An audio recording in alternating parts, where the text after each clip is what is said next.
Vamos clamar ao Senhor para que Ele nos ajude, nos conduza, que Ele nos dê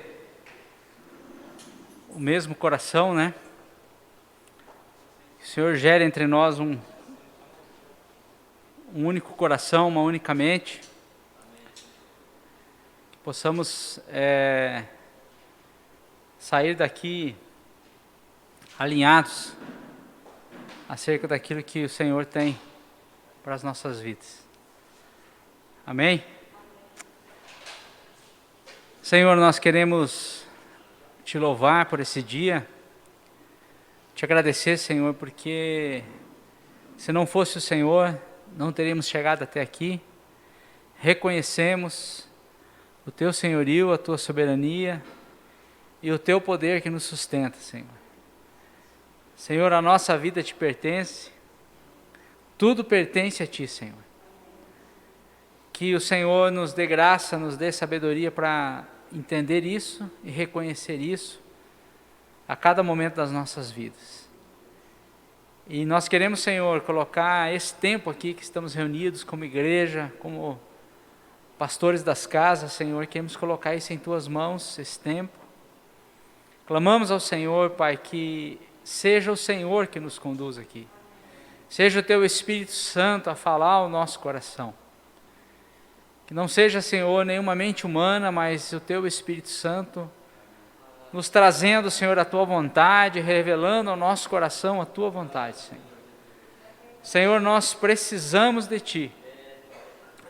Nós dependemos do Senhor, Pai. Clamamos para que o Senhor se manifeste nas nossas vidas, no nosso meio, como igreja, como corpo, Senhor, como parte da tua igreja nesse lugar, Senhor. Em nome de Jesus, Espírito Santo, toma essa reunião em tuas mãos, toma as nossas vidas em tuas mãos, toma esse tempo em tuas mãos, Senhor, manifesta aqui o teu poder, a tua graça e a tua misericórdia, Senhor. Senhor, o Senhor nos conhece, o Senhor sabe que de nós mesmos nós não temos nada, Senhor. Então, Senhor, estamos dependendo do Senhor, estamos dependendo de uma manifestação do teu poder, da tua graça, Senhor, do teu Espírito Santo sobre as nossas vidas neste lugar, Senhor. Oh, Senhor, nós clamamos, Senhor, que o Senhor venha alinhar os nossos corações, que o Senhor venha nos dar um alinhamento, Senhor, de coração, de mente, Senhor, no nome de Jesus, ó Pai. Fala conosco, Senhor, nesta noite. Toca em nossas vidas, Pai. Alinha-nos, Senhor, no nome de Jesus, Pai. Amém. Amém. Eu quero convidar o Alcione aqui que vai começar a falar.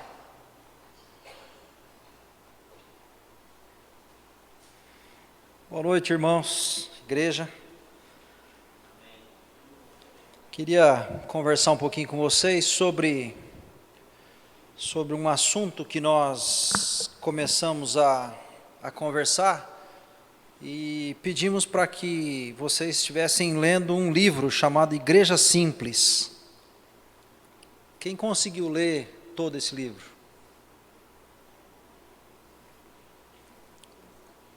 Tá, amém. Seria muito importante, né, aqueles que não conseguiram ainda, que possam estar lendo, né, talvez os maridos também passarem para as esposas esse material. É um material em PDF, então você não precisa comprar o livro, já está disponível para você.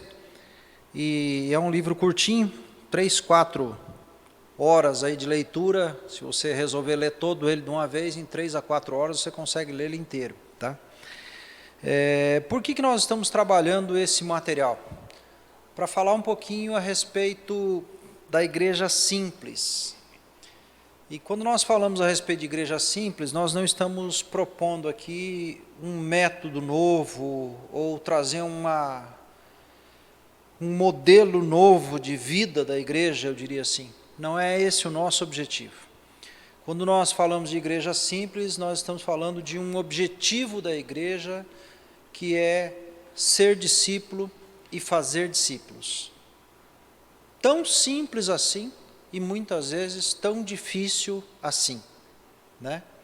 E é por isso que nós estamos trabalhando com vocês, que são pastores, com casas de pastores, de líderes, né? E a gente gosta sempre de usar a expressão pastores, porque o nosso trabalho não é um trabalho apenas de ministrar para as pessoas, né? De liderar uma reunião. E muitas vezes a expressão líder dá uma conotação que, se a gente conseguir conduzir uma reunião ou liderar uma reunião, é suficiente. E esse não é o objetivo nosso como igreja. Nosso objetivo como igreja é pastorear as pessoas. Então, cada um daqui dos líderes ou dos pastores dos grupos de conexão tem esse ministério, o ministério de cuidado, de cuidar e atender pelo cuidado das ovelhas, né? Prestar atenção no estado das ovelhas. Eu estava ali sentado e lembrei de uma estatística que ela provoca um pouco a gente do porquê a gente precisa entender a igreja como um processo de igreja simples, que é o que a gente vai falar hoje. E a gente está falando porque no Brasil hoje são quase 80 milhões de cristãos. Então, quando a gente presta atenção no potencial numérico, né? Num país de mais de 220 milhões, é um grande número de cristãos no Brasil. Cristãos evangélicos, vamos dizer assim, né? Ainda de maioria católica, mas 80 milhões de evangélicos aproximadamente. Mas quando a gente olha para a realidade da igreja, nós olhamos a igreja muito voltada para cuidar da própria igreja. Ou seja, a definição da palavra igreja é chamados para fora. No entanto, a igreja gasta muito mais energia internamente do que externamente. A igreja não consegue sair, a igreja não consegue avançar, porque ainda ela está preocupada em cuidar daqueles que estão dentro. E não que isso não deva ser feito. Quando nós falamos de pastoreio, nós estamos falando do cuidado das ovelhas. Mas nós não podemos perder o foco, né? Que é fazer discípulos. E para fazer discípulos, nós temos que ser discípulos. 93% das pessoas que estão na igreja nunca levaram uma pessoa a Cristo. Essa é uma estatística também de um site chamado godbrasil.com.br. godbrasil.com.br. E quando a gente lembra que Mateus capítulo 9, Jesus está num monte, olhando para as pessoas, e ele faz um diagnóstico das pessoas, e ele diz que as pessoas são como ovelhas que não têm pastor, e porque elas não têm pastor, elas estão aflitas e exaustas, elas estão cansadas, estão abatidas, estão desanimadas. Então Jesus ele chama os discípulos, e é muito interessante essa passagem de Mateus capítulo 9 e também no capítulo 10, no finalzinho do 9 e começo do 10, ele chama os discípulos para orar. E ele fala assim que a seara é grande, mas poucos são os trabalhadores. E nesse chamado os discípulos começam a orar junto com Jesus. E é interessante porque os próprios discípulos são a resposta da oração, daquilo que eles oram, como muitas vezes acontece conosco, né? Ou precisa acontecer conosco. Nós precisamos ser uma resposta de oração. E aí Jesus chama os discípulos pelo nome e os envia. E fala para que eles vão para as casas de Israel e não precisam se preocupar nem com ouro, nem com comida, nem com dinheiro, nem com alimento, mas que eles vão e nas casas onde eles entrarem e forem bem recebidos, eles deixem ali a paz de Cristo. E a paz de Cristo, ela é manifesta numa casa que recebe um discípulo de Jesus, porque esse discípulo de Jesus leva consigo uma mensagem. Ele leva consigo a mensagem do Evangelho do Reino. E nessa mensagem ele estabelece que existe um rei que veio para governar sobre nós. E com a chegada do Evangelho do Reino, Deus começa a pôr em ordem aquela casa. E esse é um pouco do resumo de algumas coisas que nós vamos falar hoje à noite aqui, sobre uma igreja simples que faz discípulo e que é discípulo. E eu quero... Deixa eu ver se eu consigo passar aqui o slide. Passou. E eu quero conversar um pouquinho com vocês sobre esse texto de Mateus, capítulo 16. Na verdade, nós encontramos esse mesmo assunto em 3 livros da Bíblia. Nós encontramos também no livro de Lucas, no livro de Mateus e no livro de Marcos. E nesse texto fala de um encontro onde os discípulos estavam orando, e Jesus, ele pergunta para os discípulos, né? Quem o povo diz que o Filho do Homem é? E os discípulos, então, eles dizem para Jesus que uns dizem que é João Batista, outros dizem que é Elias, outros dizem que é Jeremias, ou algum dos profetas. Mas aí Jesus insiste e diz assim: e vocês? Quem vocês dizem que eu sou? E aí Pedro responde: tu és o Cristo, o Filho do Deus vivo. E Jesus aí tece um elogio, eu diria, para Pedro, dizendo para Pedro que não foi nem carne nem sangue quem revelou, mas que foi o Pai que está nos céus. Fala que bem-aventurado é Simão Barjonas. E aí Jesus fala a respeito de uma frase que estabelece um pouco daquilo que a gente quer falar hoje aqui. Ele fala assim: Pedro, tu és pedra, e sobre esta pedra eu edificarei a minha igreja, e as portas do inferno não prevalecerão contra ela.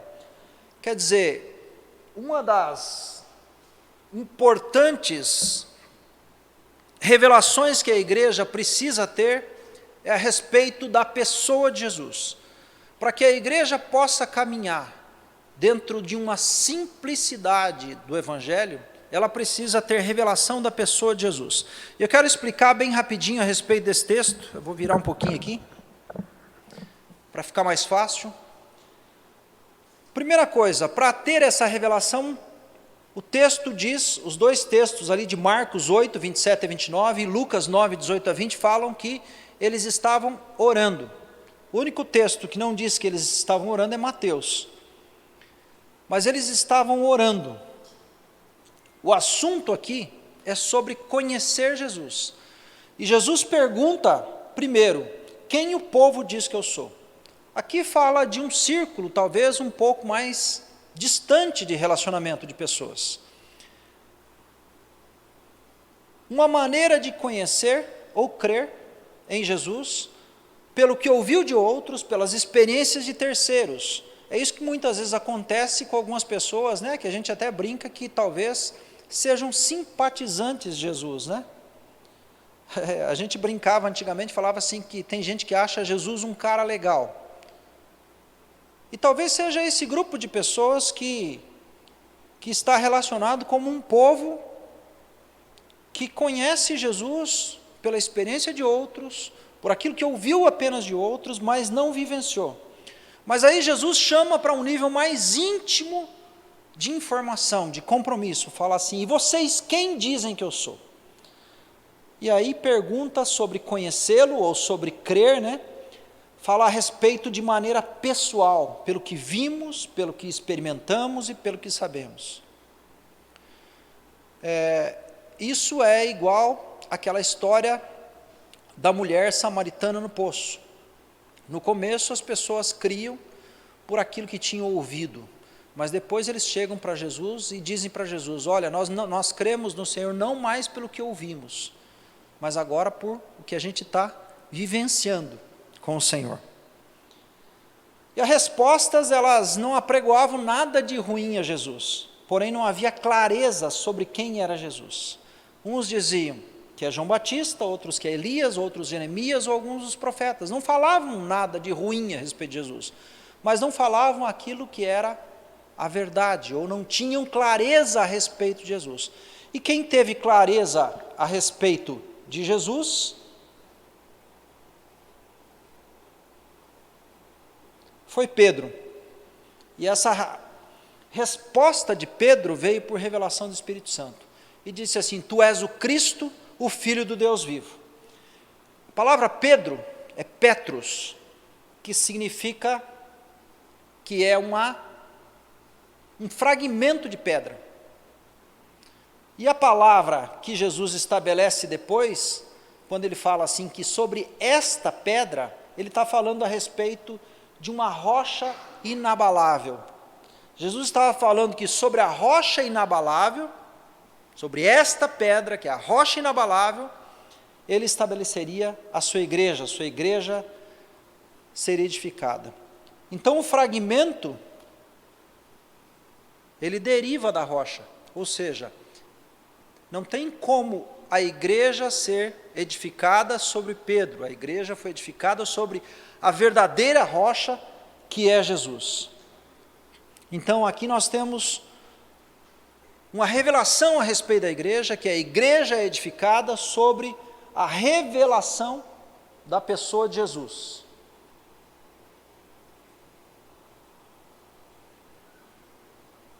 Demora um pouquinho, mas vai. E quem é Jesus? Quando a gente tenta entender esse texto, talvez a melhor forma de entender o texto seria perguntar para o próprio Pedro. Escuta, Pedro, quem afinal é a rocha a respeito do qual Jesus falou contigo naquela conversa? E o próprio Pedro, ele escreve no seu livro, 1 Pedro 2, de 4 a 8, dizendo assim: chegando-vos para ele, a pedra que vive, rejeitada, sim, pelos homens, mas para com Deus eleita e preciosa, também vós mesmos, como pedras que vivem, sois edificados casa espiritual para ser de sacerdócio santo, a fim de oferecer de sacrifícios espirituais, agradáveis a Deus por intermédio de Jesus Cristo.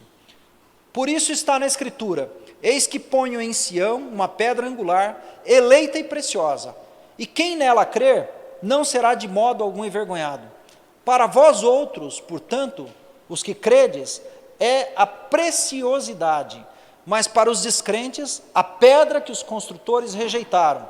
Essa veio a ser a pedra principal, angular, e pedra de tropeço e rocha de ofensa. Então o próprio Pedro descreve que Jesus é a pedra angular, é a pedra principal. Nós encontramos também em 1 Coríntios, Paulo falando a respeito de Jesus como sendo a rocha, em 1 Coríntios 3,11, depois em 1 Coríntios 10,4, em Efésios 2,20, nós vamos encontrar essas expressões falando a respeito dessa rocha inabalável sobre a qual a igreja de Cristo é edificada.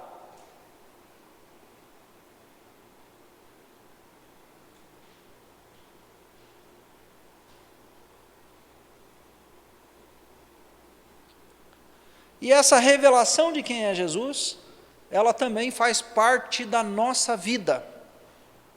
Para que a gente possa entender a igreja, nós precisamos buscar a revelação a respeito da pessoa de Jesus.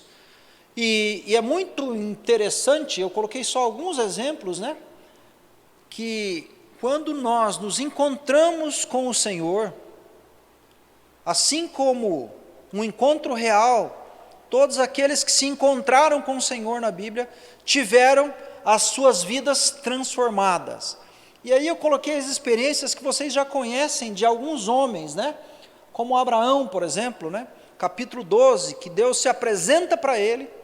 Ele vivia em Ur, uma terra na Mesopotâmia, uma terra de muitos ídolos, de muita idolatria. Alguns historiadores encontraram mais de 2.000 tipos de imagens de deuses nessa região. E de repente Deus fala com Abraão, né? Deus fala para ele: sai da tua terra, eu sou o teu Deus, o Deus Todo-Poderoso, sai da tua terra, do meio da tua parentela, e vai para o lugar que eu te mostrarei.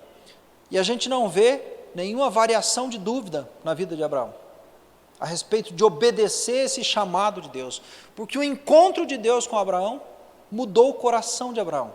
A revelação de que esse Deus era a rocha inabalável, era o Deus verdadeiro, mudou a vida de Abraão. A gente encontra Moisés também naquela experiência da sarça ardente. Deus falando com Moisés na sarça ardente e dirigindo a vida de Moisés, transformando a vida de Moisés. Jacó, Elias, Isaías, Paulo no livro de Atos, no Novo Testamento, quando Paulo está no caminho de Damasco e tem aquele encontro com o Senhor, com aquela luz, e daquela luz ele ouve uma voz, e naquela voz ele pergunta: quem tu és, Senhor? E Jesus fala para ele: eu sou Jesus a quem tu persegues. E a partir daquele momento a vida de Paulo é transformada. Então eu estou citando para vocês a respeito da revelação que nós precisamos ter, a respeito da pessoa de Jesus, que essa revelação vai mudar a nossa vida, ela vai nos dar uma nova identidade, ela vai nos dirigir a maneira de caminhar. E ela vai nos tornar, eu não digo só úteis para o chamado de Deus, porque a Bíblia fala assim que todos se tornaram inúteis, mas em Jesus o Senhor nos torna aptos novamente, credenciados novamente para o chamado dEle, para a obra do Senhor. E a principal função nossa como igreja do Senhor Jesus Cristo é ser discípulos e fazer discípulos. E aqui eu quero falar um pouquinho com vocês de algumas coisas que nós começamos como presbitério a conversar a respeito da igreja, desse grupo nosso que se reúne aqui nesse lugar, e se reúne também nas casas. E eu coloquei a respeito de quem nós somos. Eu não sei se vocês já pararam para pensar um pouco a respeito das características nossas como igreja, mas a gente começou a analisar que nós somos uma igreja jovem. A nossa média de idade, ela não chega nos 50 anos, muito pelo contrário. Eu acho que vai na faixa dos 35 a 50 é o maior volume de pessoas, e nós temos um outro grupo bem abaixo disso, que são os jovens. Então, a grande maioria das pessoas que congregam conosco são de 25 a 50 anos, de 20 a 50 anos, eu diria. Nós temos poucas pessoas que têm uma idade muito maior do que 50 anos. Uma outra característica desse grupo que se reúne conosco é ser um grupo relacional. Talvez a gente ainda tenha algumas dificuldades, e nesse último ano, essa característica foi extremamente atrapalhada por esse período de pandemia. Mas essa é uma característica nossa, que tem prazer de estar junto. E esses dias a gente estava conversando com o Jamê sobre isso, ele falou: isso é muito bom, mas tem um problema. Porque quando a gente passa muito tempo junto com as pessoas, a gente corre o risco de encostar nas bolhas uns dos outros, né? A gente encosta em áreas que são sensíveis, que doem, que são doloridas. E aí também a gente tem a oportunidade de perdoar, de ser perdoado, de se reconciliar e de ser igreja. Mas essa é uma característica da igreja, uma igreja relacional. Uma outra característica nossa, como igreja, é buscar andar em comunhão. Isso a gente percebe que é algo que a gente faz, mas a gente sempre gosta e se empenha em fazer. E também uma outra característica nossa como igreja é viver de maneira simples. Nós não somos uma igreja de eventos, né? Nós muitas vezes as coisas que fazemos são mais voltadas para o relacionamento e para o grupo de pessoas e para o grupo de irmãos que caminham conosco.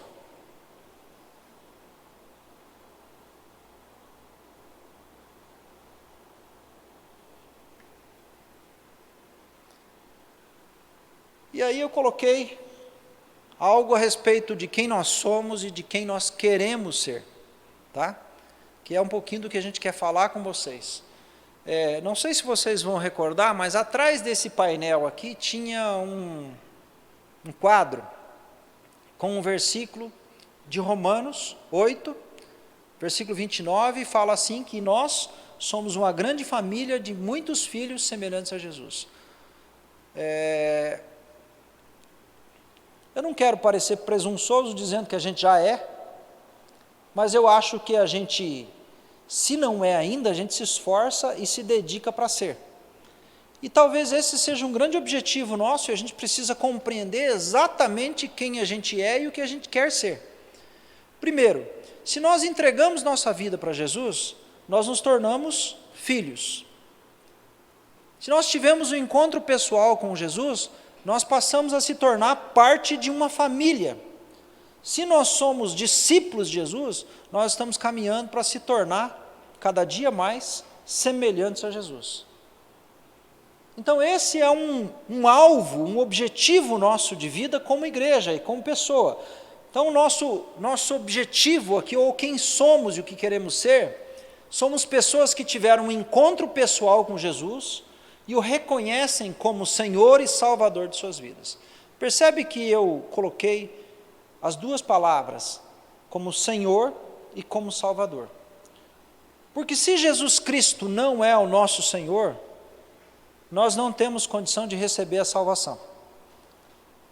Porque a gente precisa receber do Senhor o governo.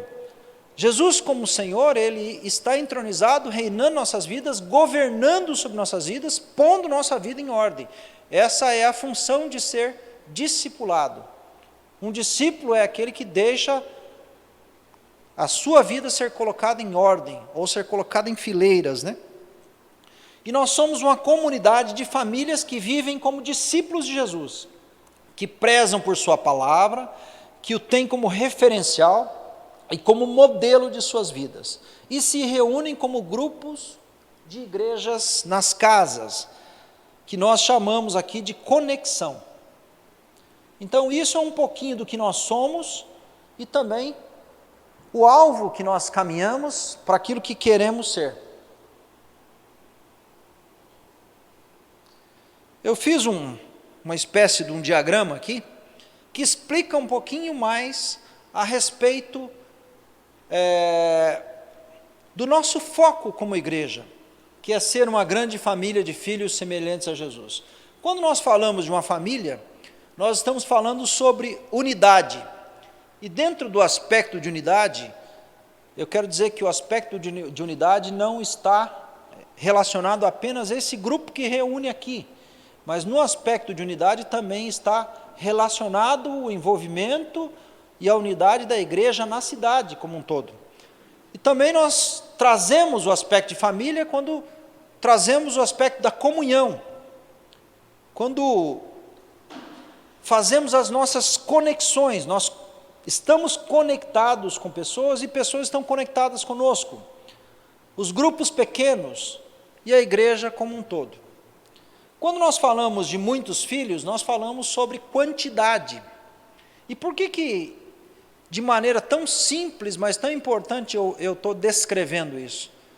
Porque, para que a gente não corra um risco de chegar num nível, numa qualidade de igreja, que a gente fala assim, está tão bom, né? Que é bom que não entre mais ninguém para não atrapalhar. E você pode parecer para você que isso é uma grande bobagem, mas eu já vi isso acontecer, e não é incomum de acontecer. E às vezes isso pode acontecer num grupo pequeno, num grupo de conexão. Olha, o nosso grupo está tão legal aqui, está tão bem entrosado, tem tanto alinhamento aqui, que a gente não quer que entre mais ninguém para não atrapalhar o que a gente tem. Isso pode acontecer no grupo do presbitério. Está tão bom assim, eu, o Marcos e o Jefferson, né? Ou estava tão bom eu e o Jefferson, que não é bom que entre para ninguém. Então, estou dando alguns exemplos para vocês, de que se a gente não tiver uma visão clara a respeito da igreja, a gente corre o risco de ser sectarista, de fazer separação.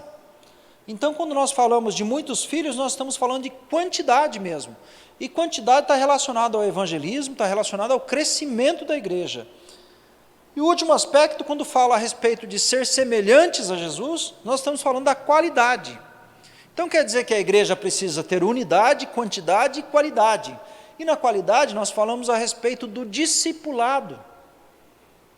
Porque se nós tivermos um salão desse aqui que não caiba mais ninguém, que tenha que ampliar para o lado, ampliar para o fundo, ampliar para frente, mas não tiver esse último aspecto aqui, que é a qualidade, e a qualidade aqui eu estou falando a respeito de discipulado, de serviço, de caráter e de santidade. Isso significa ser semelhante a Jesus. Então, o nosso objetivo como igreja é caminhar em um propósito de sermos uma grande família de muitos filhos semelhantes a Jesus. E quando falamos a respeito disso, nós falamos de unidade, de quantidade, de qualidade. Quando falamos de sermos uma família, nós falamos de comunhão. Quando falamos de muitos filhos, falamos de evangelismo. Quando falamos de ser semelhante a Jesus, falamos de discipulado. Falamos de santidade, de crescimento e de igreja. Então isso precisa ficar muito claro para nós. Isso não é um método que a gente está apresentando para vocês. Isso nós estamos falando a respeito de ser uma igreja, de ser discípulo e de fazer discípulo.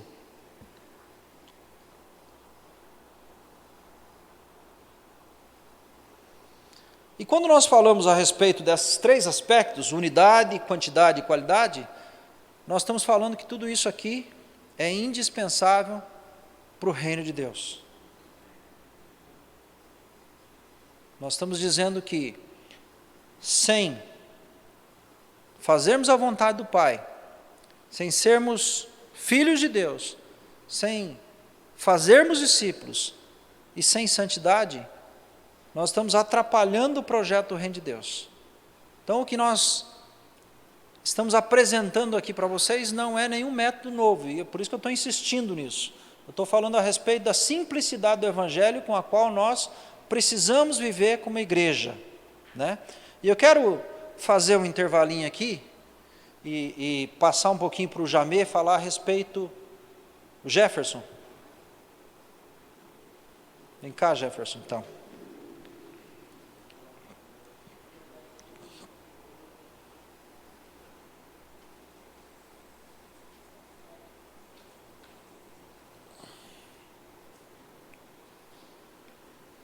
Fiz um outro slide aqui. Senhor ar-condicionado.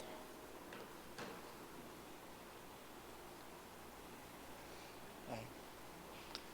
Tem outros slides ali. A ideia também é que a gente possa interagir um pouco aí. Alguém quer comentar alguma coisa aqui sobre o que o senhor falou? Vocês vão concordar assim? Todo mundo assim?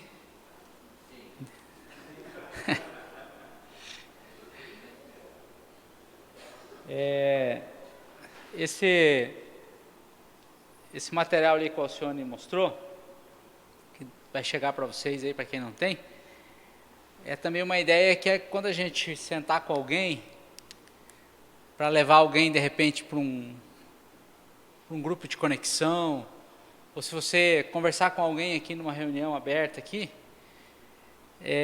a gente também possa, assim, de uma maneira bem sucinta e bem simples, explicar para a pessoa que está chegando como que a gente caminha.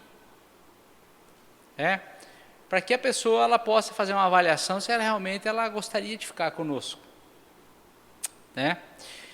Bom, a parte que me cabe aqui é a gente falar sobre a questão do alvo ali. Como é que mexe aqui o senhor?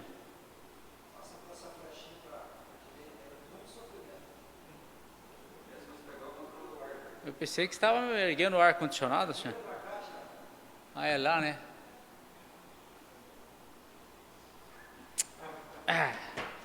Bom. Oi? Mudou, né, mas mudou errado. Muda aqui, senhor. Por favor. A gente estava conversando esses dias ali com os irmãos do presbitério. Aí eu falei assim, viu, a gente poderia resumir a vida da igreja, a gente poderia dizer que ser igreja é ser cuidado e cuidar. A gente poderia dizer que isso é ser igreja? E o pessoal que, estava o Alcione, estava o Jamê, estava o Marcos, acho que estava o Tito, não lembro se tinha mais alguém nesse momento ali, mas o pessoal concordou assim com essa ideia de que ser igreja a gente poderia dizer que, de uma forma resumida, é você ser cuidado e você cuidar de alguém. A questão de ser cuidado, a gente até tem assim uma noção assim, até que boa, né? Com algumas limitações, né? Porque é muito verdade que a gente deixa as pessoas cuidarem da gente até o momento em que aqueles que cuidam da gente estão falando para a gente o que a gente gosta de ouvir, né? A partir do momento em que aqueles que estão cuidando de nós começam a nos falar coisa que a gente não gosta de ouvir, a gente deixa de gostar de ser cuidado. É verdade isso, né, gente? É só comigo que acontece, é com vocês também. Mas a gente sabe que não pode ser assim, né? A gente tem que estar disposto a ouvir a repreensão, enfim. Mas a gente falava nisso, né? Que a gente poderia resumir a igreja a isso. A ser cuidado, ou seja, alguém está pastoreando a minha vida, mas eu também estou pastoreando outros. De uma forma assim bem simplificada. Então, isso que a gente está falando é discipulado, não é mesmo? Então eu queria ler com vocês Marcos capítulo 10, versículo 8, que é aquela velha história, né? Daquele rapaz que chegou para Jesus e o texto diz assim, né? Marcos 10, 17: E pondo-se Jesus a caminho, correu um homem ao seu encontro.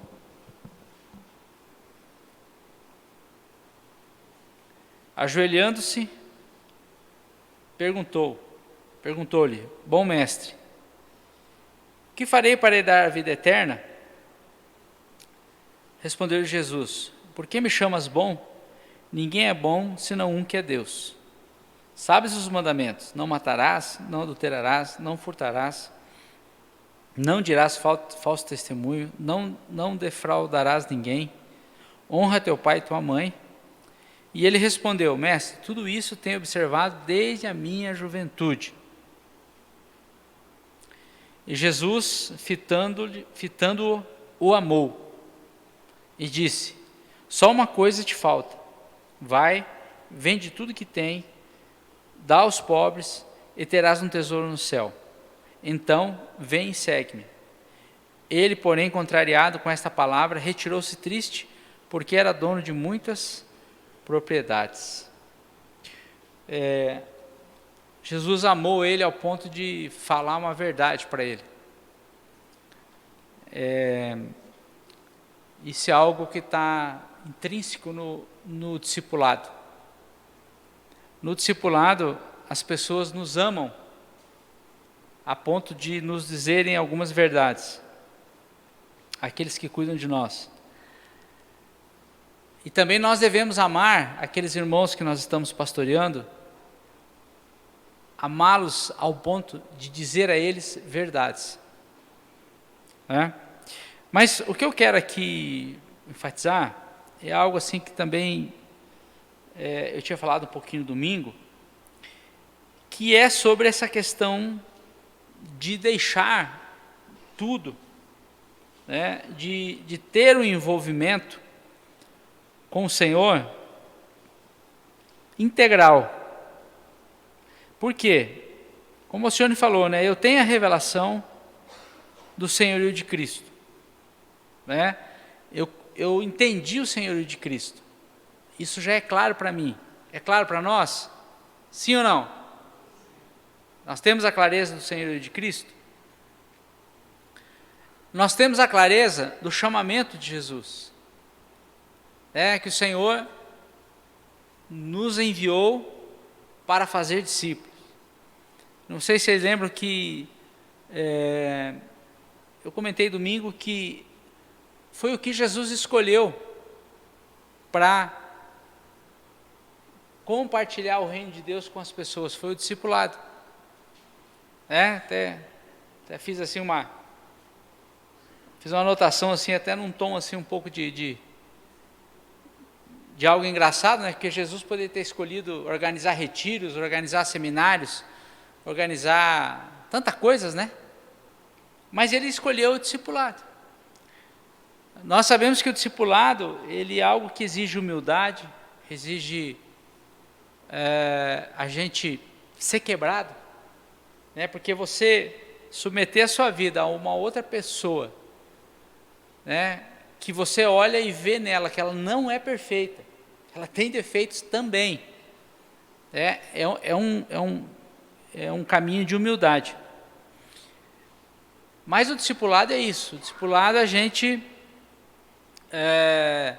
coloca numa condição e rejeita, né, o espírito de rebeldia e de rebelião. Então, Jesus ele trouxe o discipulado para restaurar a situação do Éden, que foi a rebelião do homem, né? Agora, para a gente caminhar com o Senhor, a gente vai viver essa mesma crise que esse homem aqui, que eles falam que é um jovem rico, né? Mas não sei que tanto que jovem que ele era, que esse camarada aqui teve a mesma crise. Jesus chamou ele, e Jesus falou: olha, então, vende tudo que você tem, dá aos pobres e segue-me. Então, Jesus estava querendo o coração daquele homem 100%. Integral. Né? Nós tivemos há 2 anos atrás um retiro, Jeremias 3:33, né? Esse era o tema, alguém lembra? De todo o coração, né? Era isso ou não? É esse o texto ou não? A 29:13. Muito bem. Domingo eu falei um texto aqui, só um irmão que me mostrou que estava errado o texto, o resto todo mundo engoliu. Não sei se alguém mais percebeu, mas...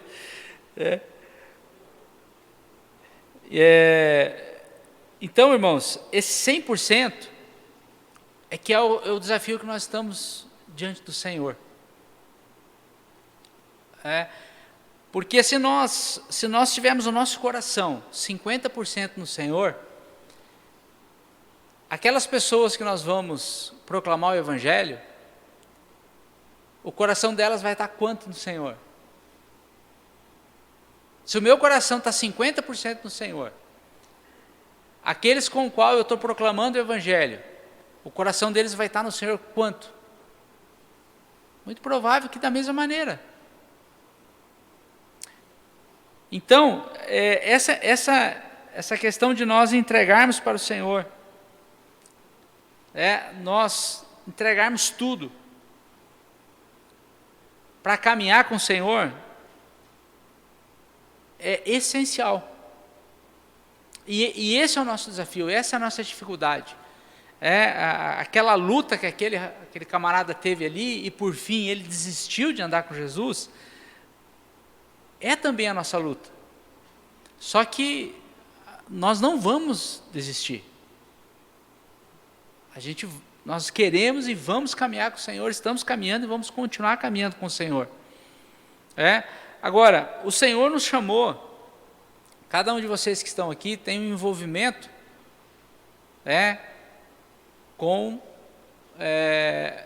o que está acontecendo nas casas, não é mesmo?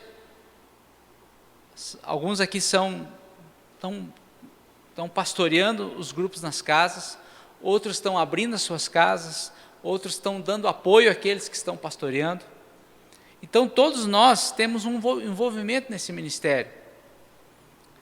Então, esse grupo aqui, nós que estamos aqui, nós precisamos entender isso que o Alcione colocou antes, o que nós somos como igreja, e entender que o nosso chamado para fazer discípulo, ele precisa ter um padrão, e esse padrão é o de Jesus. E o que Jesus falou, que quem não renunciar tudo, não pode ser discípulo. E se eu não sou discípulo, eu não vou fazer discípulo. Esse é o ponto. Esse é o ponto. Se eu não sou discípulo, eu não vou fazer discípulo. Então, essa renúncia é a nossa crise, é a crise que esse homem enfrentou, né, e o que o fez existir. E mal ele sabia que tudo que ele achava que era dele, não era dele. O Senhor tinha permitido que ele tivesse alcance a tudo que ele tinha, da mesma maneira que muitas vezes o que nós achamos que é nosso, que nós não queremos abrir mão, é o Senhor que colocou em nossas mãos, mas isso não é nosso, né? E eu falei isso no domingo, como que esse nosso tudo que nós achamos que temos é muito miserável. Aquilo que muitas vezes nós temos dificuldade de abrir mão é muito miserável diante do que o Senhor tem para nos dar. É muito pouco. E nem nosso é. Então, um posicionamento que nós precisamos assumir é esse posicionamento de ter o nosso coração íntegro no Senhor. Todo ele no Senhor. E nós estamos vivendo um tempo que necessita dessa urgência, desse posicionamento, para que a gente possa cooperar na vida da igreja. Então, renunciar tudo. Agora, todos nós, e principalmente esse grupo que está aqui, nós temos que ter o nosso coração nisso, de ser discípulo e fazer discípulo. Certo? Por quê? Porque é dessa maneira que nós vemos o Senhor caminhando, é dessa maneira que nós vemos o Senhor encaminhando a igreja primitiva para isso, a igreja caminhando dessa maneira, e é dessa maneira que nós queremos caminhar aqui como igreja local, como um grupo local. Então nós precisamos entender, irmãos, que nós não temos um plano B quanto a isso. Por muito tempo, a gente sempre viveu assim, uma grande dificuldade na vida da igreja. Nós tínhamos os grupos, tinha as igrejas nas casas, os grupos nas casas, metade da igreja estava, metade da igreja não estava. A gente tem conversado e a gente tem entendido que esse tempo ele terminou. Depois o Marco vai falar um pouquinho sobre isso, que as pessoas que serão reconhecidas como parte desse corpo aqui, elas vão precisar caminhar do jeito que o corpo está caminhando. E ser discípulo e fazer discípulo também faz parte disso. Então eu espero que todos nós que estejamos aqui, estejamos vinculados nos laços de discipulado. Amém? Então, se alguém não está vinculado, desse grupo que está aqui agora, então que resolva isso urgentemente. Mas eu creio que não, eu creio que todos estão aqui. Agora, eu acredito que nesse grupo que nós estamos aqui, é muito possível que todos nós estamos aqui vinculados ao discipulado em sermos cuidados. Então é muito provável que todos que estão aqui estão sendo cuidados, ou estão num vínculo de discipulado na forma de serem discipulados. Mas isso não é o discipulado completo, porque eu preciso ser cuidado, mas eu preciso eu preciso cuidar de alguém também.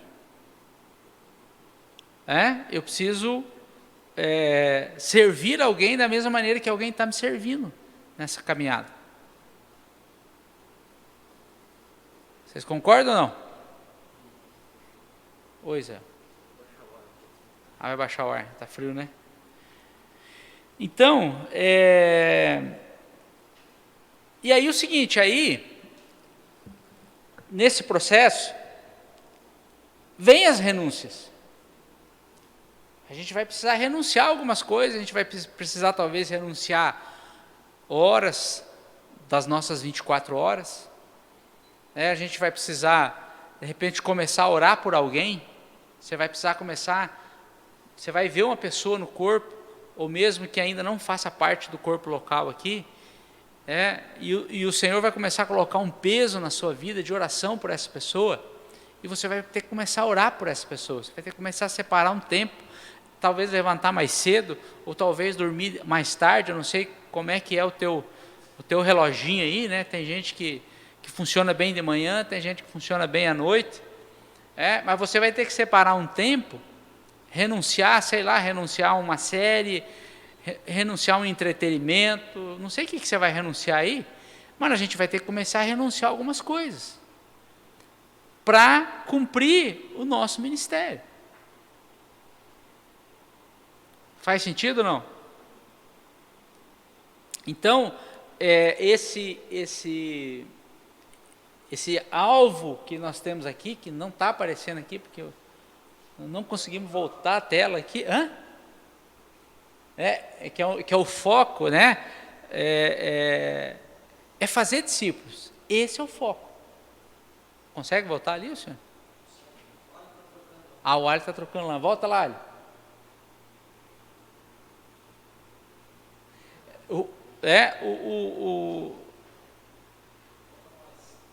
Mais um pouquinho, Alho. Mais pouco.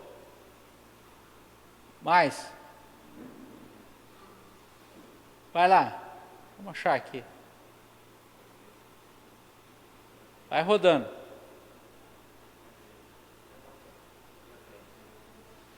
É para frente, Alho.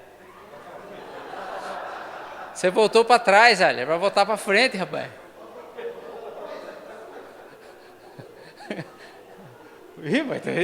Vai dar uma labirintite de nós aqui, homem. Aí, o outro. Aí, ó. Tá aí, ó. Não é esse. É um antes aí, Ali. Isso. Então, Jesus, amado.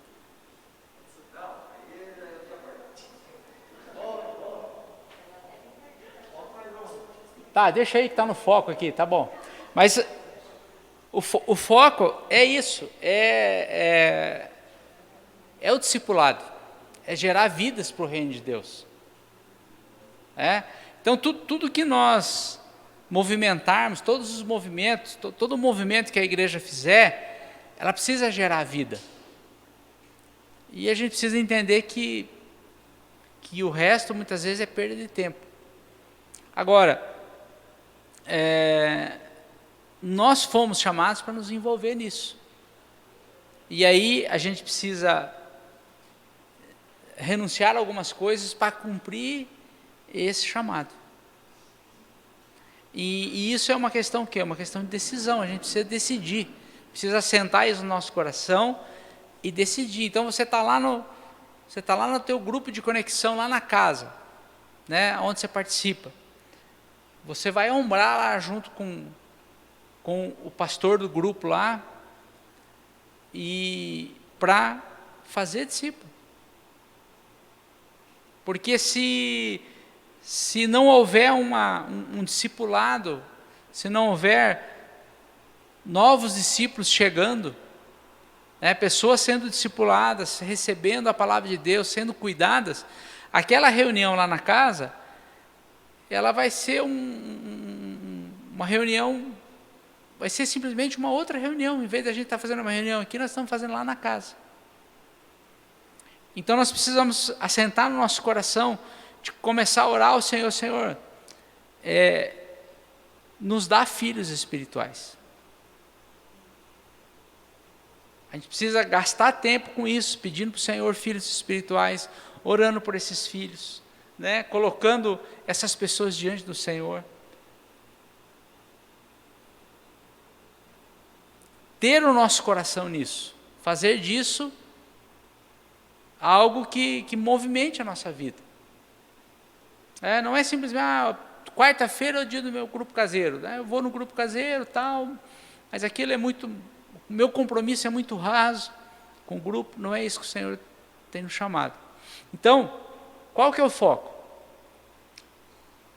O foco é esse, é proclamar o reino, é fazer discípulo, é cuidar daqueles que estão chegando, é assumir pessoas, adotar pessoas no nosso coração.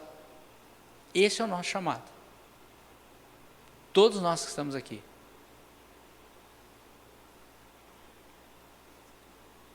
Alguém poderia comentar alguma coisa aí, por favor?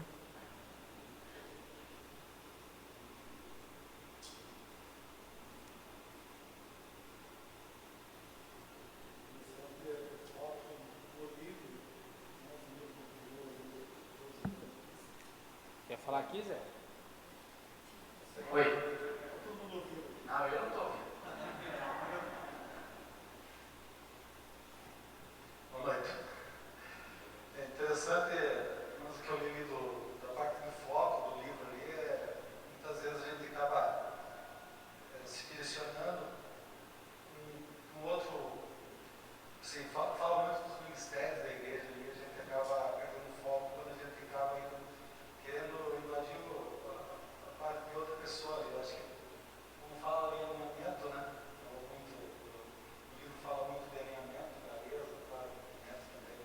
Mas quando a gente tem a clareza e sabe do alinhamento, assim, cada um vai lá, uma história de urso, né, Jefferson? Caçador de urso, né? O cara chega, caça, fala que vai caçar o urso com o amigo e chega lá, só passa correndo e fala, ó, vai, mata esse para trazer outro, né? Não é? Todo mundo conhece essa história, né? Nosso amigo Jefferson. Mas enfim, a gente tem que ter essa clareza, movimento e alinhamento, né?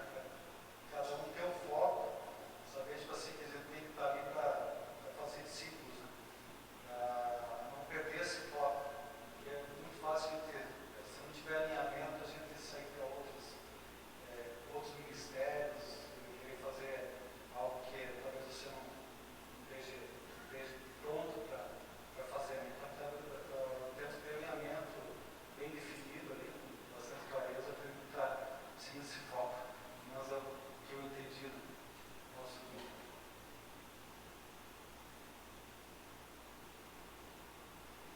Mais alguém aí sobre essa questão de ser discípulo, fazer discípulo?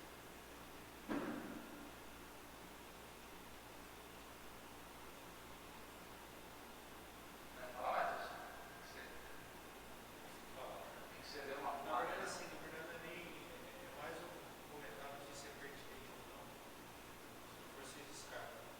Mas a respeito da reunião em si, do trazer, né, a gente tem, assim, adotado uma liberdade em não se apegar ao estudo, né, porque talvez seja importante deixar claro, eu acho que eu entendo pelo menos que é isso, né, nosso foco principal ali é cuidar das pessoas, né? Estar orando pelos outros. Muitas vezes não dá tempo nem de fazer o estudo. E às vezes acaba que se o estudo fica como uma obrigatoriedade da reunião, às vezes perde-se um pouco essa qualidade que dificulta um pouco trazer novas pessoas. Eu tenho a impressão de que às vezes o fato de ter um estudo fixo, né, pode dificultar, pelo menos às vezes talvez para a liderança, trazer novas pessoas, né? Porque chega aquela pessoa ali totalmente deslocada, uma pessoa que não tem ainda um entendimento do evangelho quase que nenhum e para entrar fazendo isso daqui pode ter um pouco de dificuldade. Então, assim, mais um comentário de que eu entendo mas que não tem que se prender a isso, né? Só para corroborar,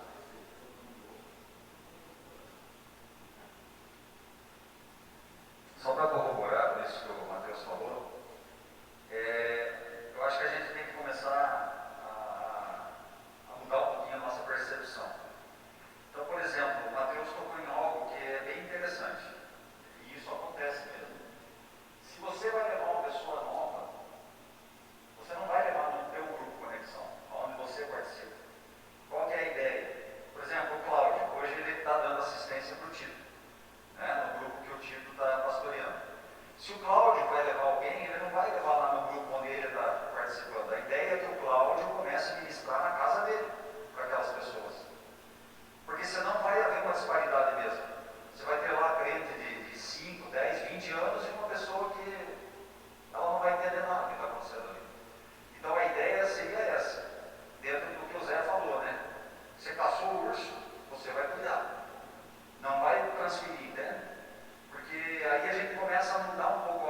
recepção das pessoas e cada um começa a assumir a responsabilidade para si. Porque senão tem pessoas, a gente vê isso, né? Convida um monte de gente para ir, mas leva lá no grupo. Aí realmente, isso acontece, eu já participei, já vi. A pessoa não sabe nem o que ela está fazendo ali. Você está estudando lá o livro do Coríntios, se a mulher deve ou não deve usar vela na cabeça, quer dizer, sabe, é um negócio que realmente fica... Aí agora, se a pessoa que convida para ir na casa dela e começa a orar e explicar o que é o reino de Deus, qual que é o propósito eterno de Deus, aí é diferente. Pegando esse gancho aí que o Marcos falou, foi o que eu falei. O que a gente fazia antes? Não sei se, ou era só eu, né? Não sei se vocês faziam também. A gente convidava alguém para vir aqui na reunião, certo? Aí a pessoa vinha aqui na reunião, assimilava, não sei o quanto da palavra, né? Mas a gente sabe que Deus pode falar com alguém em qualquer lugar, não estou dizendo isso. Mas o fato é que quando a gente traz alguém aqui pela primeira vez, é algo muito estranho. São 1h30 que a gente fica aqui. Se a gente simplesmente trouxer alguém aqui e não fazer mais nada para essa pessoa, ela vai demorar muito tempo para entender o reino de Deus. E se eu simplesmente também, Mateus, levar uma pessoa no grupo, eu só vou estar mudando de lugar que eu estou levando ela. E quantidade de pessoa que está no lugar. Porque a dificuldade também é a mesma. Então, o nosso chamado é o quê? O nosso chamado é para nós cuidarmos daquela pessoa. Não precisa, não tem necessidade de levar no grupo, também não é proibido levar no grupo, mas eu não posso levar no grupo para que o pastor do grupo caseiro, pastor do grupo lá na casa, assuma a responsabilidade daquela pessoa. Eu preciso assumir. Esse é o ponto. Eu preciso assumir. Então, eu acho que é isso que a gente precisa compreender. Então, eu vou pregar o Evangelho, eu vou anunciar o Evangelho para alguém que está trabalhando lá comigo, é eu que vou assumir aquela pessoa, não é o meu líder de grupo.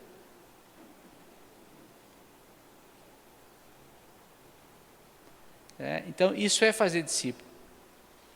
Senão é só o líder de grupo que faz discípulos, né? O pastor lá da casa que faz o discípulo, é só o pastor da igreja, né? Que é o que mais acontece na igreja brasileira, é só o pastor da igreja ali que faz discípulo. Então não é essa.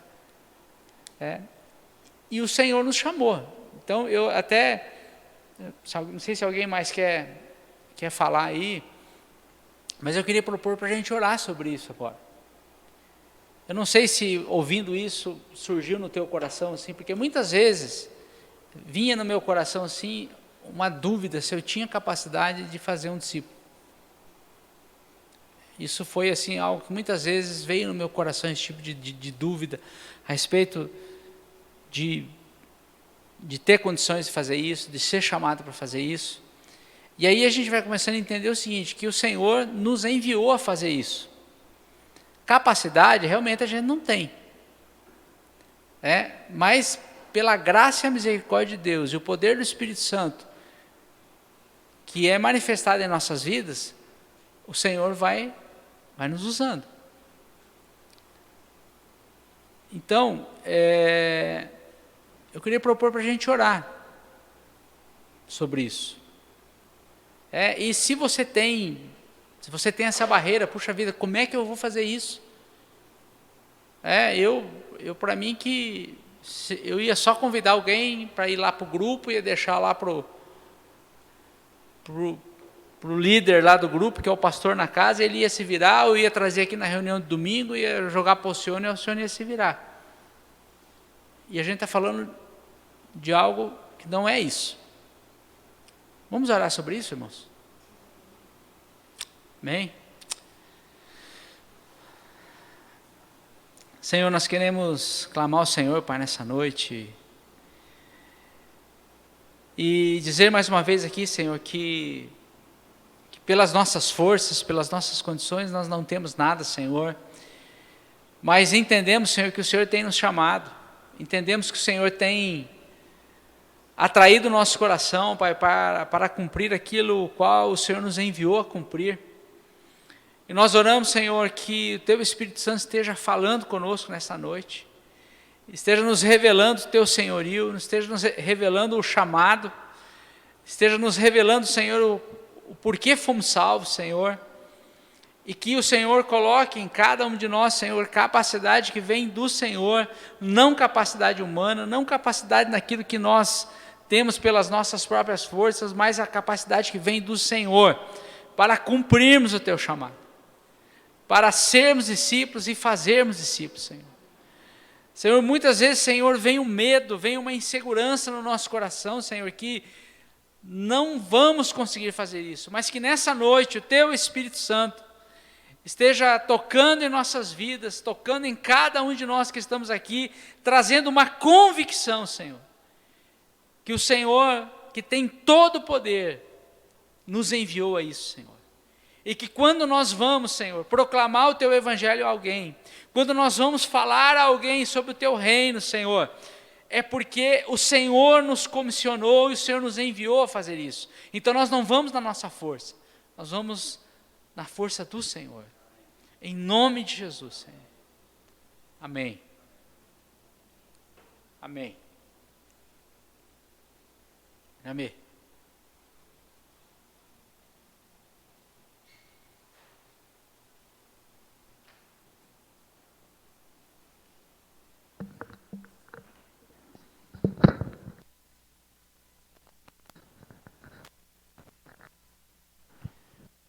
Boa noite.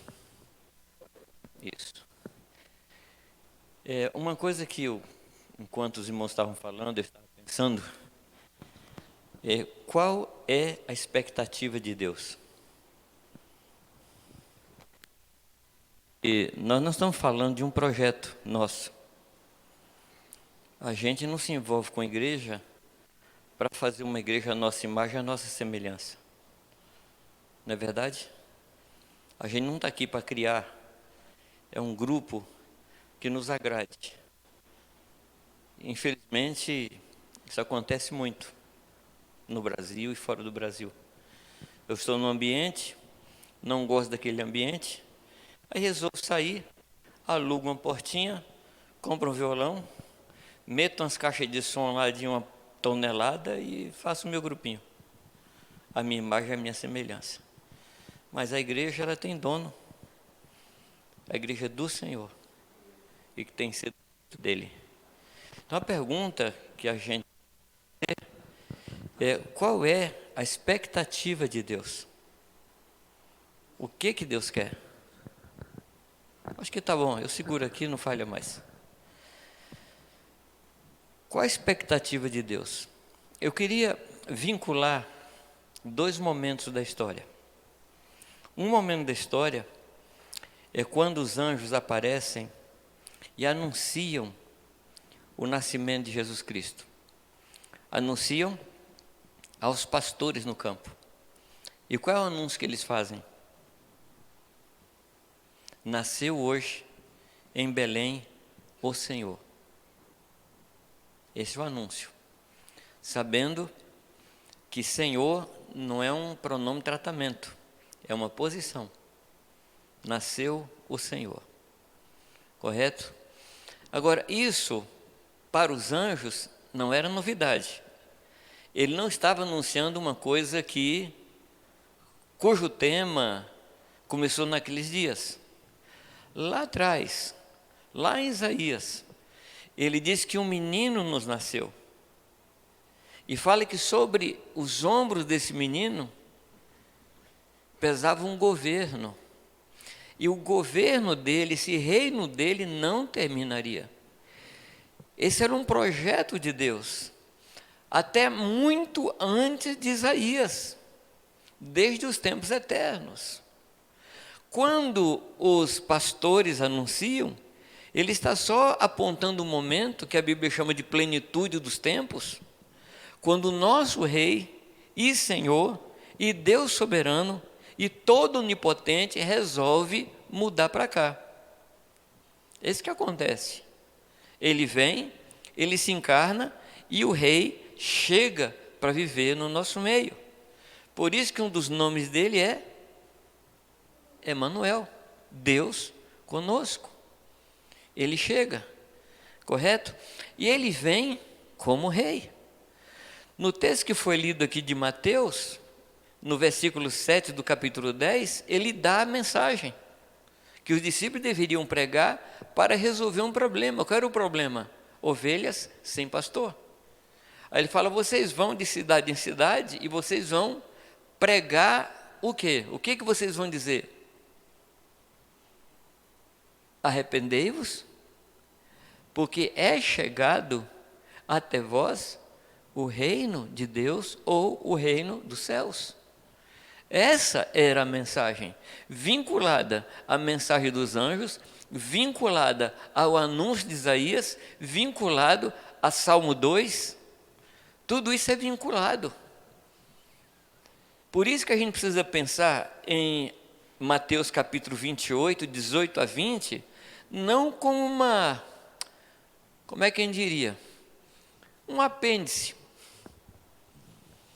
Jesus assim, bom, eu vou embora, vou deixar esse mundo, um dia eu vou voltar, deixa eu pensar aqui, o que é que eu mando vocês fazer quando eu estou fora? Para distrair essa turma. Gente, pensei num negócio aqui. Vamos fazer discípulos. Já que vocês não estão fazendo nada mesmo.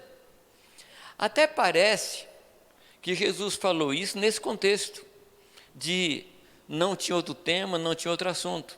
Por que eu digo isso? Porque muitos de nós, os evangélicos, resolvemos não fazer discípulo. Tem congregação que faz discípulo, tem congregação que não faz. Porque parece que o que Jesus falou ali foi uma opção. Você não concorda comigo? Você não concorda comigo? Não estou dizendo que eu estou certo.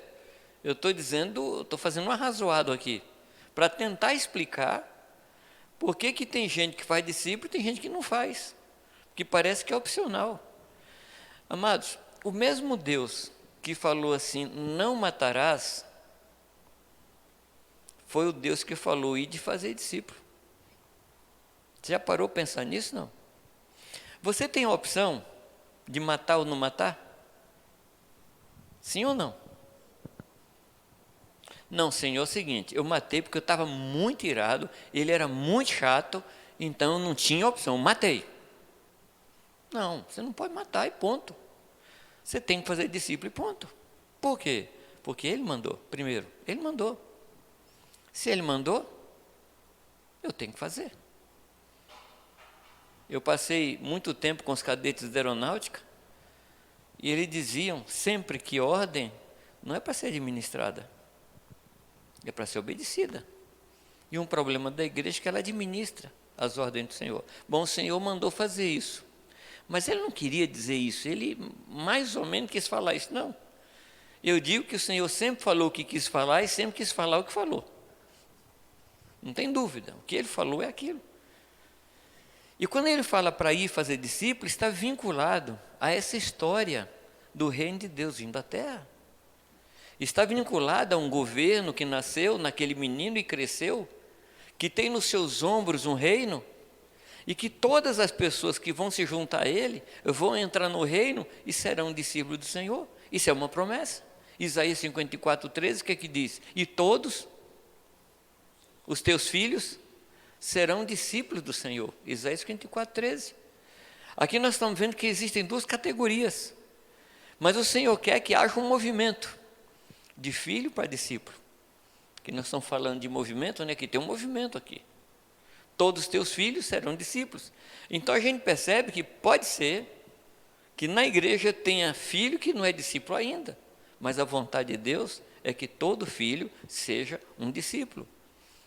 E só esclarecendo mais, caminhando mais nisso, o que é um discípulo? Em primeiro lugar, é aquele que recebeu Jesus Cristo como o Senhor da sua vida. É inconcebível que alguém diga assim, eu sou discípulo de Cristo, mas não o tem como Senhor. E caminhando um pouco lá no jovem rico, diz o texto que ele tinha muitas coisas. E o problema nosso é que a gente tem muita coisa.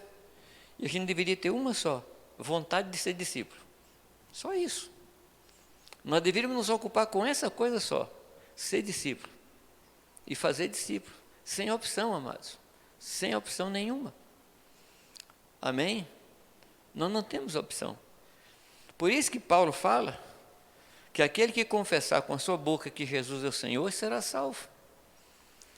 E ele fala assim, aquele que crê que Jesus foi ressuscitado entre os mortos e confessar com a sua boca, esse será salvo. Porque com o coração se crê para a justiça e com a boca se confessa para salvação. Amém? Então, se eu puder descrever um discípulo, eu comentei isso aqui alguns domingos atrás, discípulo é aquele que ouve tudo o que o Senhor fala e obedece tudo que Ele manda. Esse é um discípulo. Não tem outra definição de discípulo. Então, se a expectativa do Senhor é que todo crente seja um discípulo, essa também tem que ser a nossa expectativa. A partir de nós mesmos. A partir de mim mesmo. Essa semana nós estávamos numa reunião muito grande pela internet. Quem ministrou para a gente foi o Ebi Hilber. Lá, bom, agora ele está em São Paulo, estava em Santarém. E ele falou da experiência dele, que era um obreiro, mas não tinha ninguém que cuidava da vida dele.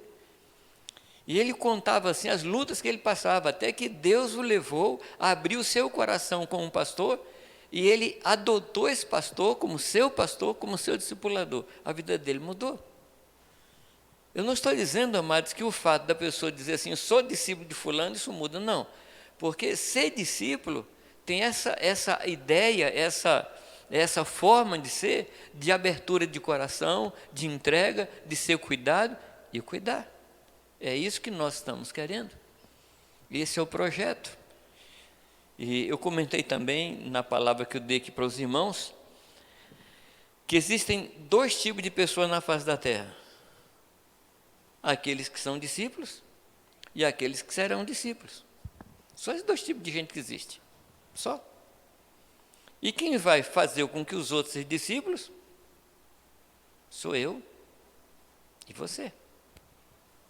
Se o Senhor tem essa expectativa, o que nós queremos dessa congregação? Devemos querer a mesma coisa. Vocês não acham? Sim ou não?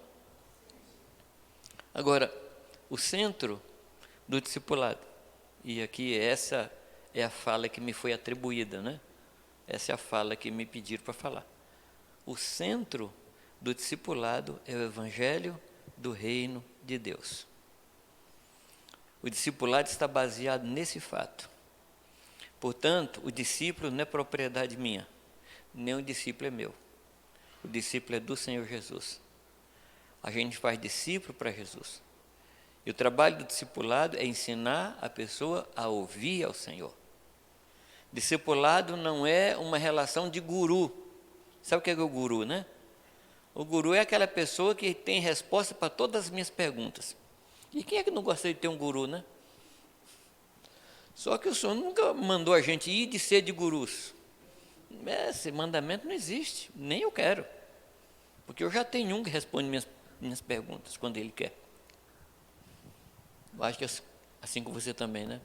Ele não responde tudo que eu pergunto, não. Às vezes ele diz, não quer responder, sobre isso não me toque mais, pronto.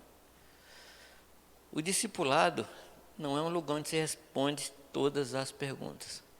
Mas o discipulado é uma relação que me faz cada vez mais próximos do Senhor. Amém? O discipulado que distrai a pessoa de Deus e faz a pessoa olhar para mim, isso não é o discipulado segundo Cristo.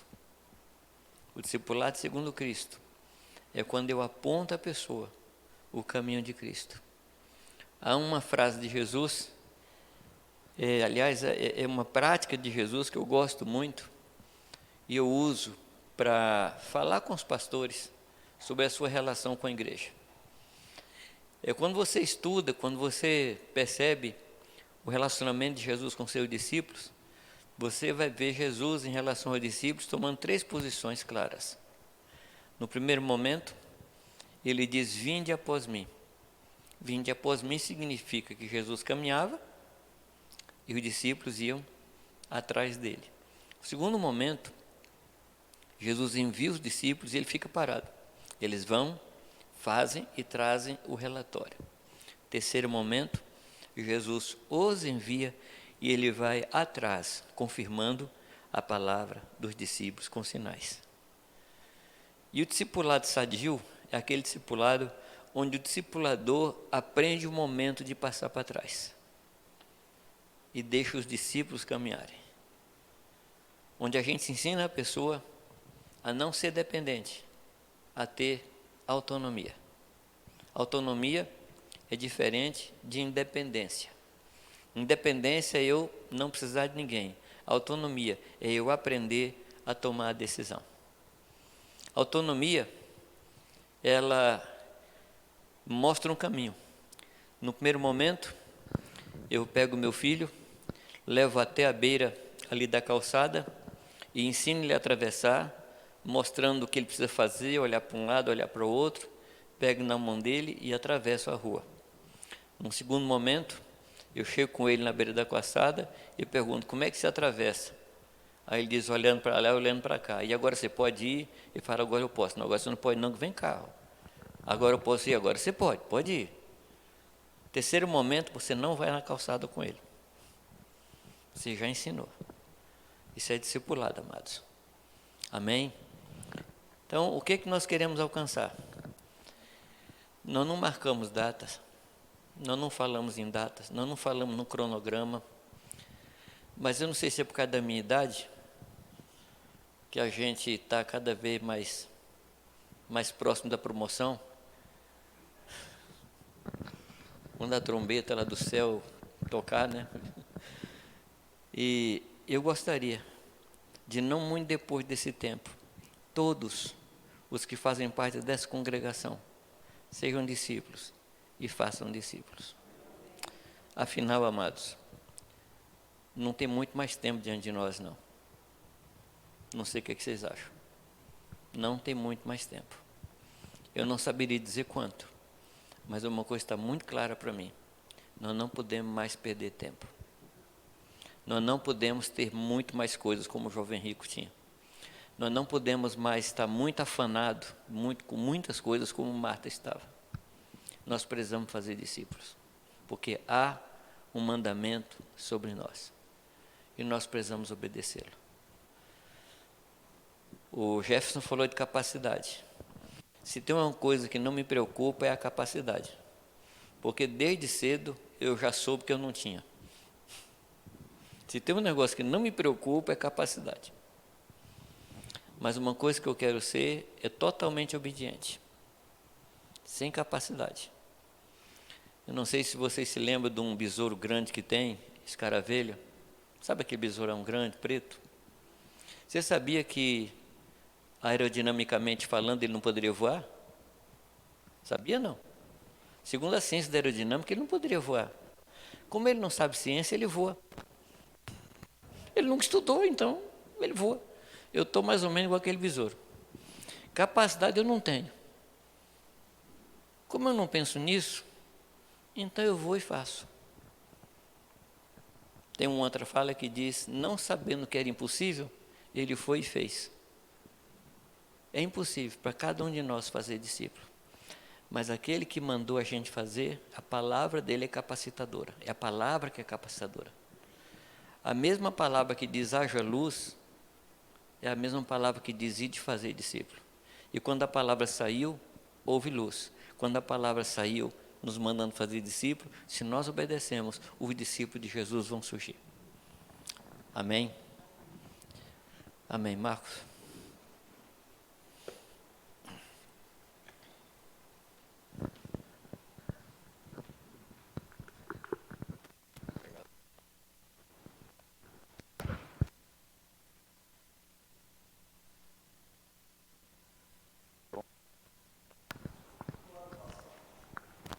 Ali.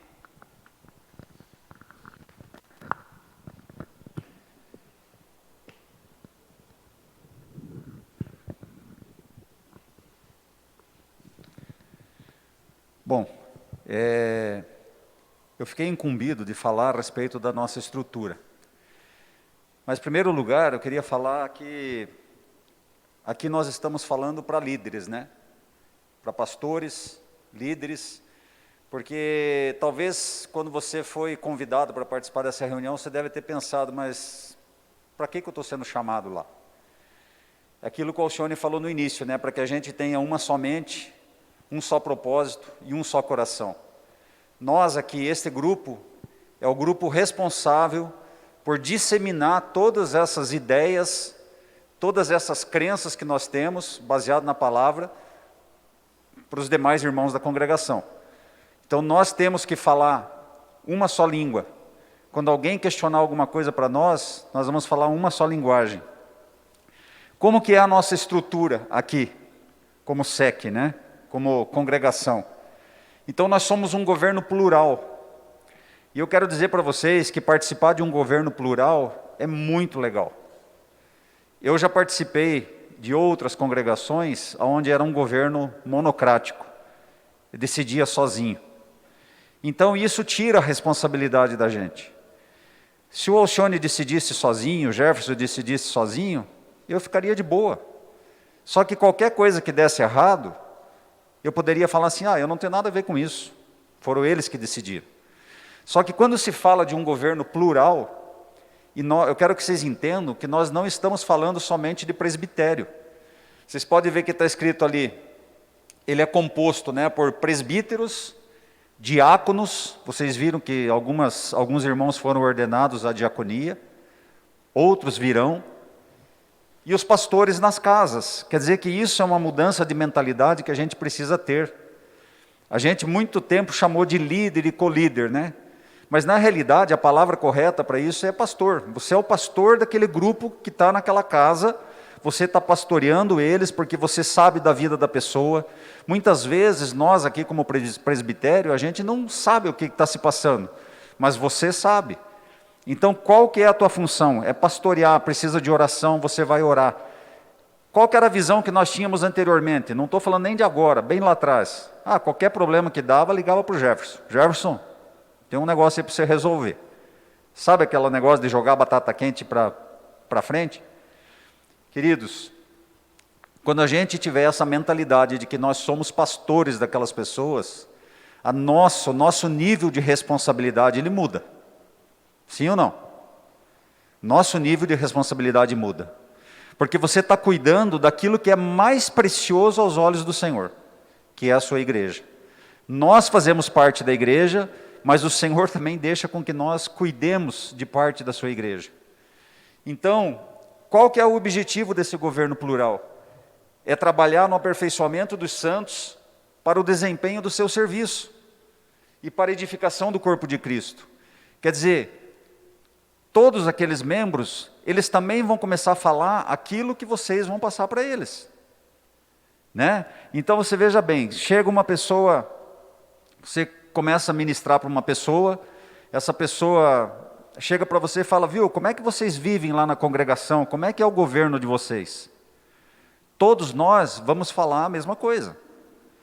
Nosso governo lá é formado por presbíteros, por diáconos e pastores nas casas. Nada além disso. Então isso entra dentro da igreja simples, que a gente está abordando. O que é? Foco, um alinhamento, né? Uma clareza daquilo que a gente quer comunicar. A respeito de governo, só queria compartilhar com vocês 2 versículos, que está em Romanos capítulo 13, versículo 1 e 2.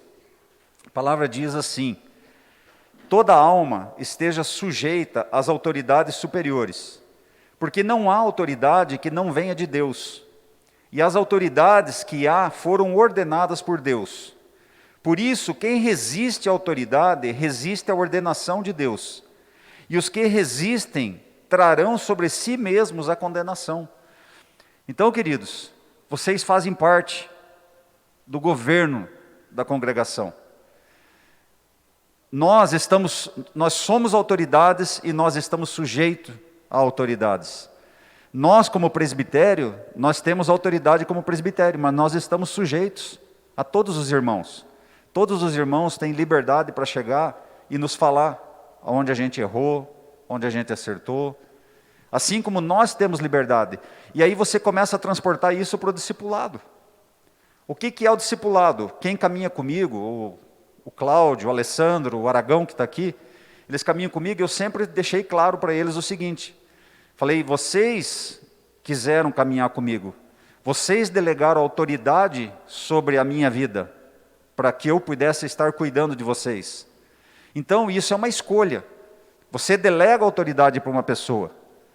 Então, você faz o quê? Você está sujeito àquela autoridade, mas você também é autoridade sobre a vida de alguém. Se percebe como as coisas do Senhor são maravilhosas? Não é nada cansativo, não é nada enfadonho, é algo que te dá prazer de fazer. Muda o próximo, Ali, faz favor. Quem são os membros da nossa congregação? O Jefferson até abordou isso antes. Hoje nós temos que começar a considerar membro as pessoas que foram batizadas, correto? E que estão vinculados a um grupo conexão, a um grupo na casa. Se a pessoa não é batizada e ela não está conectada num grupo na casa, ela não pode sair dizendo que ela é membro aqui da congregação. Ela não é considerada membro. Isso tem que ficar claro. Essa pessoa ela pode ser um simpatizante. Ela pode até vir congregar, né, estar aqui conosco em amizade, mas tem pessoas que não querem se submeter, tem pessoas que não querem andar nessa visão. Então, queridos, nós que estamos aqui, vocês que estão pastoreando nas casas, tem outros que estão sendo desenvolvidos, né, que futuramente vão ter os seus próprios grupos nas suas casas. Nós temos que ter em mente e passar isso para as pessoas. Você vai trazer uma pessoa para Cristo, a hora que ela entregar a vida dela para Jesus, qual que é o próximo passo? Batismo, certo? Ela já está inserida num grupo, ela já está inserida na tua casa, que é aquilo que eu falei para o Mateus. Então o que acontece com isso? Acontece uma multiplicação, acontece um crescimento que é natural. Aí a gente para com aquele problema de a gente ter um grupo daqui a pouco que começou com 5, daqui a pouco está com 20, daqui a pouco está com 30. É ótimo, está crescendo. Mas quando a nossa visão ela começa a ser de multiplicar, quer dizer, o Aragão, em vez de ele trazer para eu cuidar, ele vai cuidar. Futuramente, aquela pessoa que ele está cuidando vai trazer para o Aragão cuidar? Não, ela vai cuidar. Isso começa a ficar uma forma natural, começa a ficar mais fácil. E a gente muda aquela cultura que nós tínhamos, de tudo é para o pastor. Tudo é o pastor que resolve. Vocês percebem que nesse tipo de governo que nós estamos nos propondo a viver, que é um governo plural, aumenta a nossa responsabilidade bastante. E é isso que o Senhor quer de nós. É isso que o Jamé estava falando, o entendimento que eu tenho. O Senhor nunca chamou ninguém para ser espectador. O Senhor nos chamou para pôr a mão na massa, para produzir. Nós fomos enxertados na videira verdadeira. Eu não vou mais produzir frutos à imagem e semelhança do Marcos, porque não ia sair nada de bom. Mas como eu estou enxertado na videira verdadeira, agora eu começo a produzir frutos à semelhança de Jesus. E é isso, queridos, talvez na tua cabeça fica assim, pô, mas agora eles estão falando em discipulado e eu tenho que ter discípulo. Amados, é isso mesmo. Nós temos que ser incomodados com essas coisas. A gente tem que perder a nossa passividade com determinados assuntos. Nós temos que deixar que o Espírito Santo nos impulsione, que ele nos incomode com isso. Porque como o Jamé disse, esse é um mandamento, é uma ordenança do nosso Senhor. E nós não temos o direito de chegar e falar, não, eu não vou fazer isso. Se você chama o Senhor de Senhor, a gente tem que fazer, né? Eu queria abrir aqui para alguém, se alguém tem alguma pergunta, alguém quer falar alguma coisa. Isso aqui não é uma apresentação, na realidade, ontem a gente estava conversando na casa do Alcione, a gente se propôs até que isso aqui fosse uma conversa, que vocês pudessem estar participando. O momento de perguntar é agora. O máximo que pode acontecer, eu não saber responder e passar o microfone. Mas não guarde nenhuma dúvida no teu coração. Se você tem alguma dúvida, fale agora. Né? Se você não concorda com algo, se você tem uma visão diferente, porque a gente está buscando um alinhamento. Uma só mente, um só propósito, um só coração. Por isso que eu volto a repetir, nós estamos falando aqui com o governo da igreja, o governo da congregação, nós estamos falando com a liderança. Então é importante que a gente fale, né, e pense da mesma forma. Alguém gostaria de falar alguma coisa? Jefferson? Eu vi você levantar a mão, achei que você ia falar. Tânia quer falar? Alcione.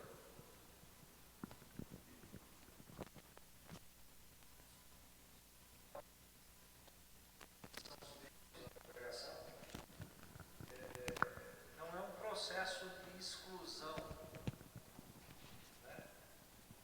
Pelo contrário, nós estamos propondo um processo de adoção.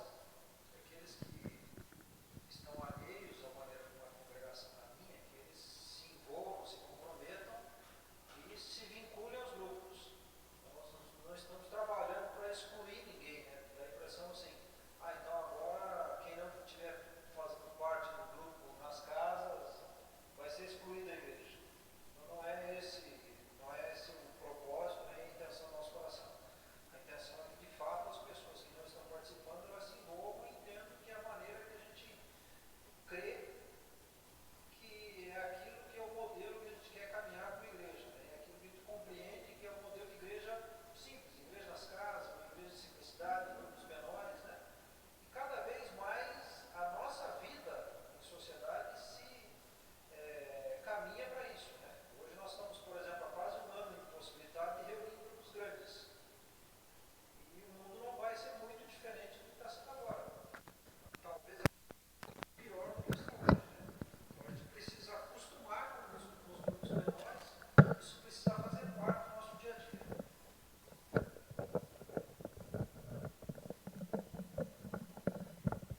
Irmãos, eu creio, né, estava comentando aqui com o Jabê, que o alicerce, né, a base para tudo isso é a oração. Então precisa haver um movimento entre nós de muita oração, porque eu preciso orar para saber quem vai ser meu discipulador, para que Deus mostre para mim e que haja essa ligação. Eu preciso orar para que Deus mostre quem são meus discípulos, para que eu não faça nada da minha mente, pelo que eu acho, o que eu sinto, mas que eu seja guiado pelo Espírito Santo. Que o Espírito Santo mostre, né, e em cima daquilo que ele mostrar, eu vou trabalhar, eu vou agir. Então, eu creio que nós precisamos orar e orar muito. Não é orar um pouquinho, mas orar muito. Quando nos reunir, orarmos por isso. Quando estivermos sozinhos, no nosso tempo a sós com Deus, orar por isso. Quando a família estiver orando, orar por isso, né? Para que aqueles que têm filhos adolescentes, crianças, que já tenham essa visão e comecem a orar sobre isso, para que Deus abra as portas e a gente dê passos certos, né, na direção certa. E isso só é possível com muita oração. Amém.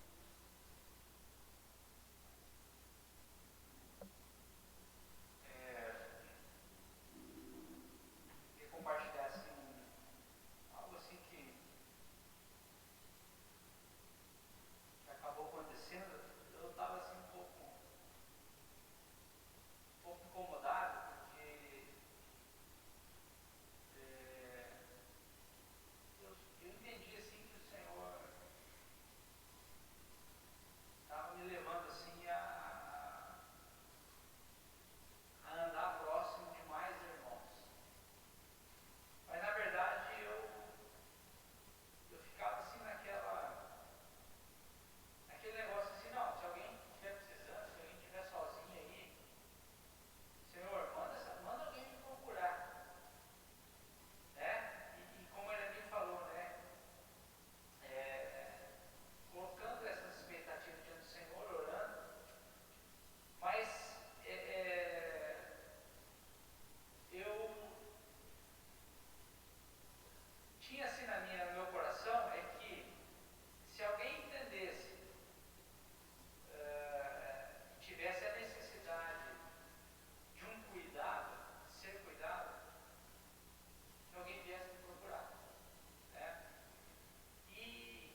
Eu não sei se alguém tem mais alguma coisa para falar, um comentário.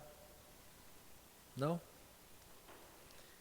Então tá bem. Bom, um pouquinho do que a gente quis dizer hoje com relação a que a gente foi amado para amar, a gente está sendo sarado para sarar, a gente é abençoado para abençoar, né?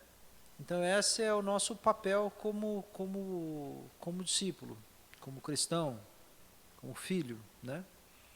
Então nós fomos chamados para repartir aquilo que a gente recebe. Nós somos chamados para repartir daquilo que recebemos. Esse é o nosso papel como igreja. Hoje nós fizemos algumas introduções nesse assunto sobre igreja simples, né? Amanhã, às 19h30, a gente quer ver se começa no horário e quer abordar um pouquinho mais a respeito desse tema específico, né? Que hoje a gente acabou sendo um pouco superficial no assunto, falando mais a respeito do aspecto do que é a igreja, da revelação de Jesus, da revelação da igreja, sobre discipulado, né? Sobre a nossa maneira de viver como igreja, quem nós somos, quem nós queremos ser, nossa estrutura, né? A gente falou um pouquinho a respeito disso, mas amanhã a gente quer entrar um pouco mais na questão da igreja simples. Eu queria orar só para a gente encerrar. Senhor, nós rendemos graças a Ti, Pai, por esse tempo. Pai, nós colocamos tudo aquilo que conversamos aqui diante do Senhor, Pai, para que o Senhor nos ajude, Senhor, a caminhar com simplicidade de coração, mas também com intencionalidade, Pai amado. Nós sabemos, Senhor Deus, que os dias são maus, nós precisamos aprender a remir o tempo, Pai. Precisamos aprender, Senhor Deus, ser diligentes em tudo que formos fazer, Paizinho. E queremos receber do Senhor capacidade, capacitação, Senhor, para repartir com aqueles que estão próximos de nós e precisam da graça, do amor de Deus, Pai. Abençoa a Tua igreja, abençoa o Teu povo, cuida da vida de cada um de nós, cuida da saúde, Senhor. Também queremos orar, Pai amado, pela Ângela, Senhor, que sofreu um acidente hoje, Pai, que o Senhor cuide da saúde dela, que o Senhor possa trazer uma pronta recuperação para ela, Senhor Deus, em nome de Jesus. Tranquiliza o coração do Berté, do Enzo também, Senhor, em nome de Jesus. Amém. Só para comentar com os irmãos, a gente ficou sabendo um pouquinho antes de sair de casa que a Ângela parece que bateu o carro.